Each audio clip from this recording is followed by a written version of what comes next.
వెలి చూపు వలన కాక విశ్వాసము వలనే నడుచుకొనుచున్నాము. మనుష్యుడు వేటిని చూస్తాడో భయము కూడా వాటినే చూస్తుంది, కాని విశ్వాసము దేవుడు చూచునది చూస్తుంది మరియు ఆ ప్రకారముగా తన కార్యమును జరిగిస్తుంది. యేసుక్రీస్తునందు విశ్వాసము కార్యమును జరిగిస్తుంది మరియు కార్యశీలురైన యెహోషువ, కాలేబు వంటి మనుష్యులను కలుగజేస్తుంది.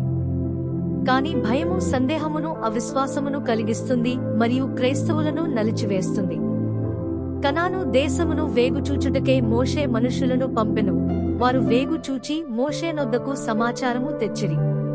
వారు మోషేనొద్దకు తెచ్చిన సమాచారమేదనగా సంఖ్యాకాండము 13:27-33 వరకు. 27 వారు అతనికి తెలియపరచినదేమనగా, నీవు మమ్మును పంపిన దేశమునకు వెళ్ళితివి, అది పాలు తేనెలు ప్రవహించు దేశమే, దాని పండ్లు ఇవి. 28 అయితే ఆ దేశములో నివసించు జనులు బలవంతులు, వారి పట్టణములు ప్రాకారము గలవి, అవి మిక్కిలి గొప్పవి, మరియు అక్కడ అనాకీయులను చూచితివి. 29 అమాలేకీయులు దక్షిణ దేశములో నివసించుచున్నారు, హిత్తీయులు, యెబూసీయులు, అమోరీయులు కొండ దేశములో నివసించుచున్నారు, కనానీయులు సముద్రమునొద్దను యొర్దాను నదీ ప్రాంతములలోనూ నివసించుచున్నారని చెప్పిరి. 30 కాలేబు మోషే ఎదుట జనులను నిమ్మళపరచి, మనము నిశ్చయముగా వెళ్ళుదుము, దాని స్వాధీనపరచుకుందుము, దాని జయించుటకు మన శక్తి చాలుననెను. 31 అయితే అతనితో కూడా పోయిన ఆ మనుష్యులు, ఆ జనులు మనకంటే బలవంతులు, మనము వారి మీదికి పోజాలమనిరి. 32 మరియు వారు తాము సంచరించి చూచిన దేశమును గూర్చి ఇశ్రాయేలీయులతో చెడ్డ సమాచారము చెప్పి, మేము సంచరించి చూచిన దేశము తన నివాసులను భక్షించు దేశము, దానిలో మాకు కనబడిన జనులందరూ ఉన్నత దేవులు. 33 అక్కడ నెఫిలీయుల సంబంధులైన అనాకు వంశపు నెఫిలీయులను చూచితివి, మా దృష్టికి మేము మెడతలవలె ఉంటిమి, వారి దృష్టికిని అట్లే ఉంటిమనిరి. ఇక్కడ మనము 2 రకముల ప్రజలను చూడగలము మరియు వారిరువురు మంచి సమాచారమును కలిగి ఉన్నారు. మొదటి రకము ఇతరులైన వేగులు, లోకపు ప్రజలు, ఆత్మీయులు కానటువంటి ప్రజలు. వీరు దేవునిపై ఆధారపడక కేవలము ప్రకృతి సంబంధమైన జ్ఞానముపై ఆధారపడు ప్రజలు. వారు దేవుని అద్భుత కార్యములను చూచినవారు, కనాను దేశమును స్వతంత్రించుకొందరని దేవుడి చేసిన వాగ్దానమును వినియున్నవారు, కాని వారు దానియందు విశ్వసించలేదు. వారు విశ్వసించలేదని మనమేలాగు తెలుసుకొనగలము? ఎందుకనగా వారు విశ్వాసమును కనుపరచలేదు, అంతేకాకుండా భయము వారి విశ్వాసమును అధిగమించెను. కాబట్టి వారి ఆత్మీయ నేత్రములు మూసివేయబడి ఉండెను. వారు దేవుని యొక్క ప్రణాళికలను మరియు దేవుని కార్యములను చూడలేదు. 31వ వచనము, మనము వారి మీదికి పోజాలము, ఎందుకనగా ఆ జనులు మనకంటే బలవంతులు.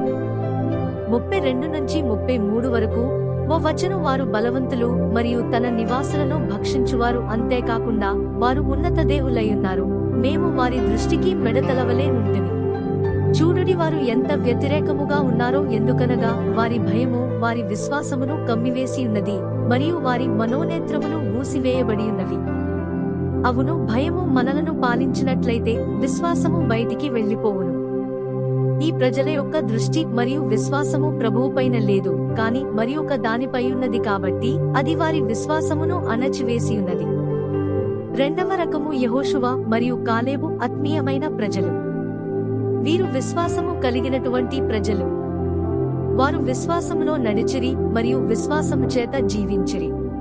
వారు దేవుని యొక్క వాగ్దానములందు విశ్వాసముంచిరి కనుక వారి మనోనేత్రాలు తెరువబడి కనాను దేశములో దేవుని క్రియలను మరియు ఆశీర్వాదములను చూచిరి.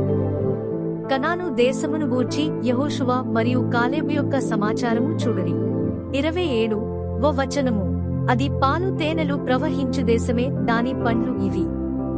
28వ వచనము, అయితే ఆ దేశములో నివసించు జనులు బలవంతులు, వారి పట్టణములు ప్రాకారము గలవి, అవి మిక్కిలి గొప్పవి, మరియు అక్కడ అనాకీయులను చూచితివి.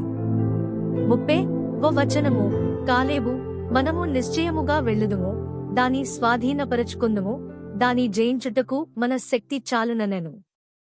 అవును, కాలేబు మరియు యెహోషువ విశ్వాసము కలిగిన ప్రజలు మరియు పూర్వము వారు దేవుని యొక్క అద్భుత కార్యములను చూచియుండిరి మరియు దేవుని వాగ్దానములయందు విశ్వాసముంచిరి.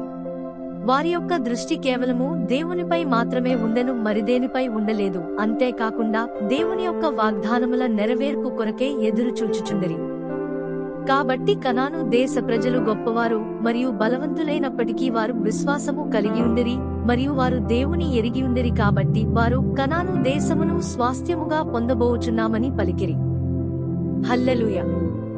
మనుష్యుడు వేటిని చూస్తాడో భయము కూడా వాటినే చూస్తుంది, కాని విశ్వాసము దేవుడు చూచునది చూస్తుంది మరియు ఆ ప్రకారముగా తన కార్యమును జరిగిస్తుంది. యేసుక్రీస్తునందు విశ్వాసము కార్యమును జరిగిస్తుంది మరియు కార్యశీలురైన యెహోషువ, కాలేబు వంటి మనుష్యులను కలుగజేస్తుంది. కాని భయము సందేహమును అవిశ్వాసమును కలిగిస్తుంది మరియు క్రైస్తవులను నలిచివేస్తుంది. దేవుని యొక్క పిల్లలమైనటువంటి మనము భయమునందు కాక విశ్వాసమందు నడువవలెను. దేవుని యొక్క వాక్కును వినుట మరియు ఆ వాక్కునకు మన హృదయములను తెరుచుట వలన మనకు విశ్వాసము కలుగును. ఈ లోక సంబంధమైన విషయములను మనము విని వాటికి మన హృదయములను తెరచినట్లయితే అది మనకు భయమును కలిగిస్తుంది. మీ యొక్క విశ్వాసమును పోషించుడి, అప్పుడది బలమును పొంది వృద్ధియగును మరియు భయము క్షీణించి మరణించును. అప్పుడు మాత్రమే మనము విశ్వాసములో బలముగా నిలబడగలము, నడువగలము, జీవించగలము మరియు ముందుకు సాగగలము. అంతేకాకుండా దేవుని సంతోషపరచగలము మరియు మహిమపరచగలము. 2 కొరింథీయులకు 5:7 వెలి చూపు వలన కాక విశ్వాసము వలనే